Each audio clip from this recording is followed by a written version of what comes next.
Hello friends, কেমন আছো তোমরা সবাই? আশা করছি ভালো আছো, আমিও ভালো আছি। আজ হচ্ছে শিবরাত্রি পূজা।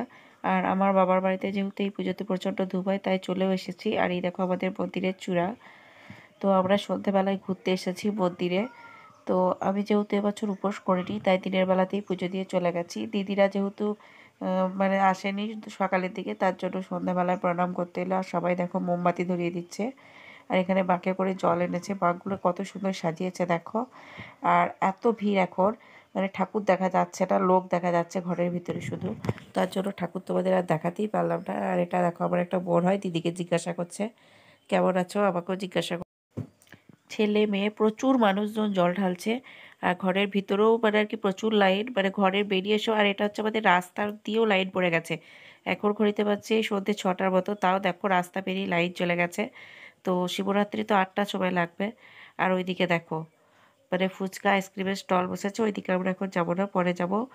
তো এত লাইন পড়েছে যে মানে একদম রাস্তা পর্যন্ত চলে এসেছে। এরপর আরও লাইন পড়বে। তারপর বাড়ির এসে আমি পেঁয়াজ রসুন ছাড়িয়ে নিলাম, পরের দিনে মাংস হবে তার জন্য। আর এখানে দেখো এটা হচ্ছে পরের দিনের সকাল। আর পরের দিন যেহেতু আমাদের এখানে মাংস হয়, আর দিদিরা যেহেতু দিদি আর মা যেহেতু মাংস খায় না, তার জন্য ওদেরকে একটু মাছ ভেজে দিচ্ছি পেঁয়াজ দিয়ে।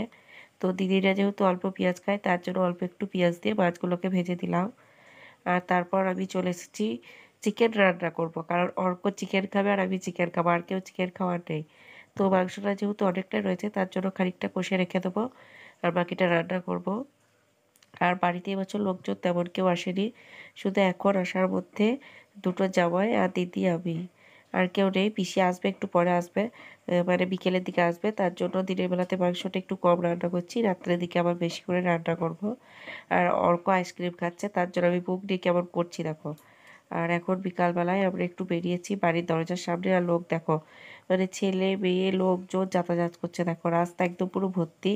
সবসময় আর কি রাস্তা দিয়ে গাড়ি যাচ্ছে। আর এখানে হচ্ছে কবিগান, আমাদের বাড়ির খুব কাছেই। এখানে হচ্ছে কবিগান। তো কবিগান কেমন হচ্ছিল মানে সেটা একবার দেখতে গেলাম, তো তোমাদের সঙ্গে একটু শেয়ার করলাম।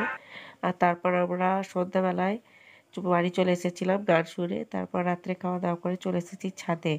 তো আমাদের এখানে অর্কেস্ট্রা গান হচ্ছে, তো ওখানে প্রচণ্ড লোকজন হচ্ছিল, তার জন্য ভিড় হবে বলে আমাদের ছাদ থেকে যেহেতু দেখা যাচ্ছিল, তাই আমরা ছাদে থেকেই আমি আর আমার দিদির ছেলে বসেছি। আর এখন দেখো লোকজন তেমন জড়ো হয়নি, তাও জড়ো হতে শুরু করেছে। তো আজকের ভিডিওটা কেমন লাগলো অবশ্যই কমেন্ট করে জানিও।